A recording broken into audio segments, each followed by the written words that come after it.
We're rolling. Alright. What's going on now? This is LP. Killing it. Hey, Absolutely so, now. Hi, how are you? So what does music mean to you? Oh, God, I mean, many things, but connection, expression,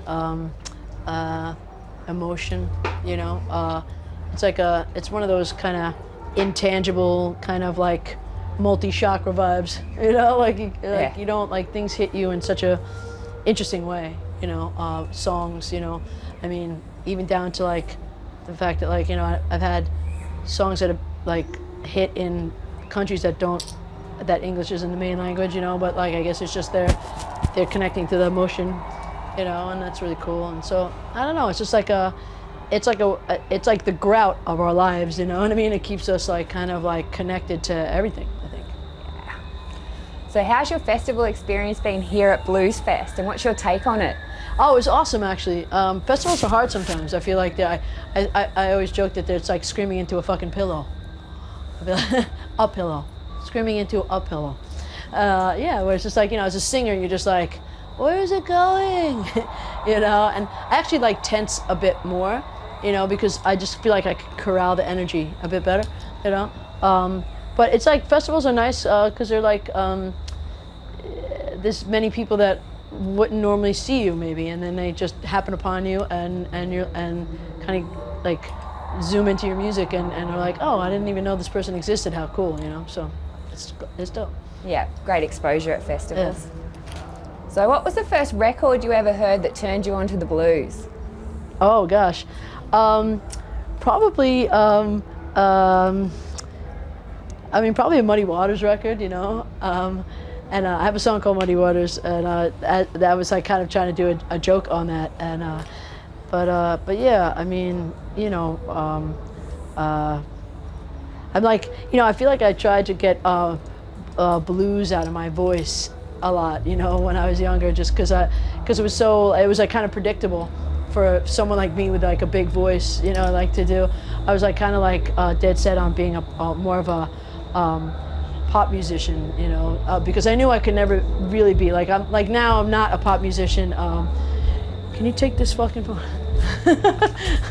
And you know, I'm not a pop musician like in the true sense of the word, you know. I am you know, but there is blues inherent in what I do, you know, and it's really you know, it's like you can't get away, I don't think, with having like a kind of a big female voice sometimes without a little bit of blues in there, you know, in my opinion.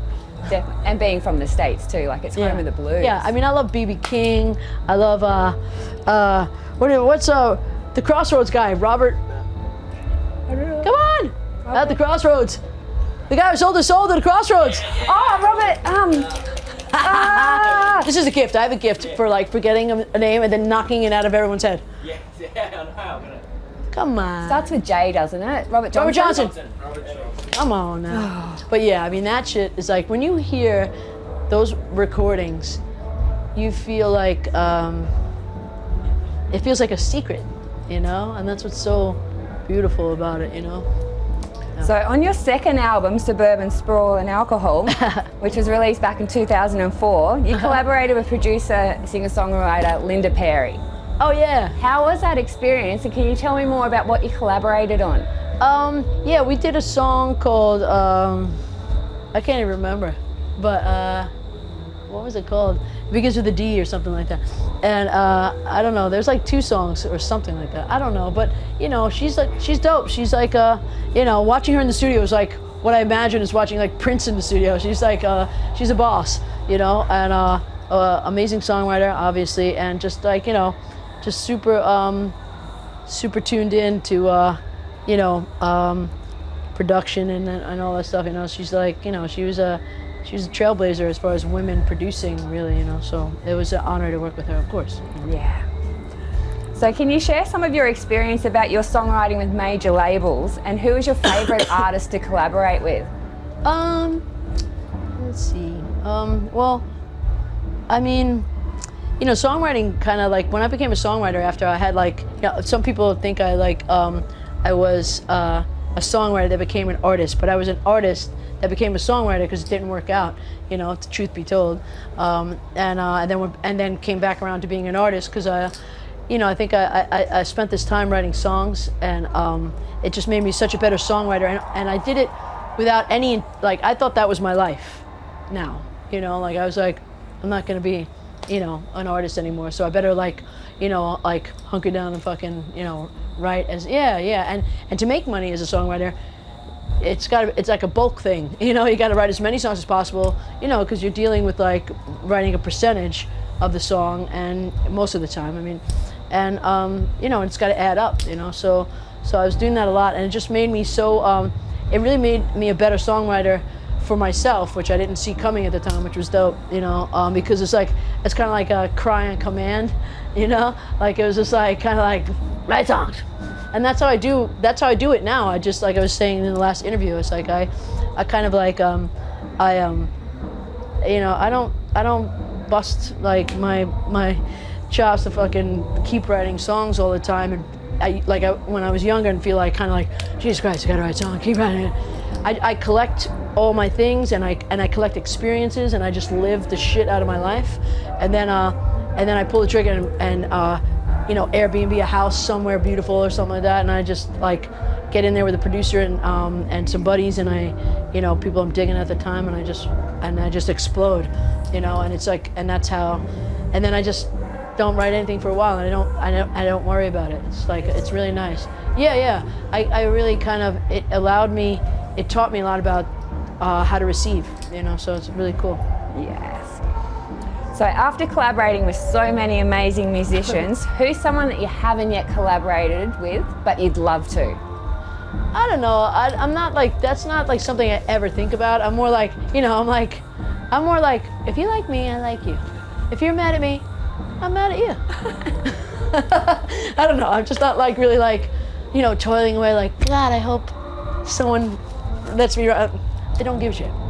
If you want to write with me, I'll be like, yeah, that's it. Let's do it. Fuck it. You know, I just ask somebody to write with me. But like, you know, like, I mean, I don't know, you know, like someone like, you know, the best singers out there or whatever, you know, Bruno Mars, someone like that, you know what I mean? Who I know, like, I say hi to him like some dork in the hallways, like in high school, I'm like, hi, and he waves me, you know, like that kind of stuff. I don't, you know, when it happens, it happens.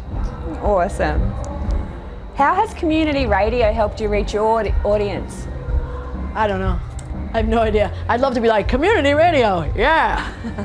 I mean, yeah, you know, it's like, it's been like, you know, it's like, you know, counting grains of sand or something like that. I don't, you know, it's just like, you know, they've been lovely to me, you know what I mean? But I can't be like, yeah, they knocked it out of the park for me. You know, it's just like, I mean, we're all working. I feel like, you know, we're all trying to do the thing. But yeah, no, you know, I can't say I felt like special treatment from anybody. You know, I just bust my fucking ass and I play as many shows as I can, and I'm here anyway. Does that sound bitter? Not really. No, I mean, you know, it's like, go fuck yourself. No, I'm just kidding. I'm totally kidding. Woo! I mean, it's just, did you touch a nerve? No, not even. I don't give a shit. I'm just like, I just, the answer to that question is, I have no idea. How's that? Perfect. And touching back on what you said earlier, like I really listened into Churches, your last album. Yeah. I'll never get played on community radio again. Ah! No, I'm just kidding. It goes through my mind. And it contains so many amazing songs, which took me on just such a journey. Oh, Churches did? Yeah. Cool. Yeah, heard 3 of the songs from the album in that set. Seem to be written once again from such personal experiences. Do you always work from your personal experience? Is it always that? Yeah. I'm just that interesting. You are.